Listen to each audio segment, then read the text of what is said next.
கன்னியாகுமரியிலிருந்து கேரளாவுக்கு கடத்த முயன்ற 3.5 டன் அரிசியை பறக்கும் படை தாசில்தார் தலைமையிலான அதிகாரிகள் பறிமுதல் செய்துள்ளனர்.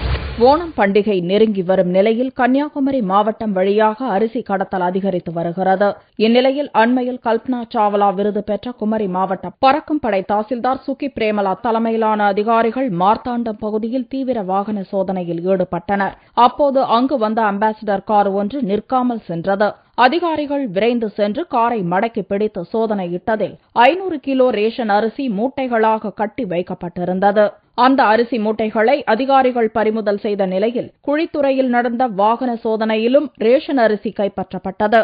ஒரே நாளில் கன்னியாகுமரி மாவட்டத்தில் 3.5 டன் ரேஷன் அரிசியை அதிகாரிகள் கைப்பற்றியதை பொதுமக்கள் வரவேற்றுள்ளனர். பொன்மணியாக இருந்து கொண்டு ஒரு வட்ட வழங்கல் அதிகாரி இந்த அளவிற்கு ரேஷன் அரிசி கடத்தலை தடுத்துக் கொண்டிருக்கிறார் என்று சொன்னால், காவல்துறையும் சேர்ந்து அந்த கடத்தலை தடுப்பதாக இருந்தால் உண்மையிலே குமரி மாவட்டத்திலிருந்து ரேஷன் அரிசி கடத்துவதை முழுமையாக தடுக்க முடியும் என்று கருதுகிறேன். பறக்கும் படை அதிகாரிகளால் கைப்பற்றப்பட்ட ரேஷன் அரிசி மூட்டைகள் மற்றும் கடத்தலுக்கு பயன்படுத்தப்பட்ட வாகனங்களும் காப்புக்காடு அரசு குடோனில் ஒப்படைக்கப்பட்டன.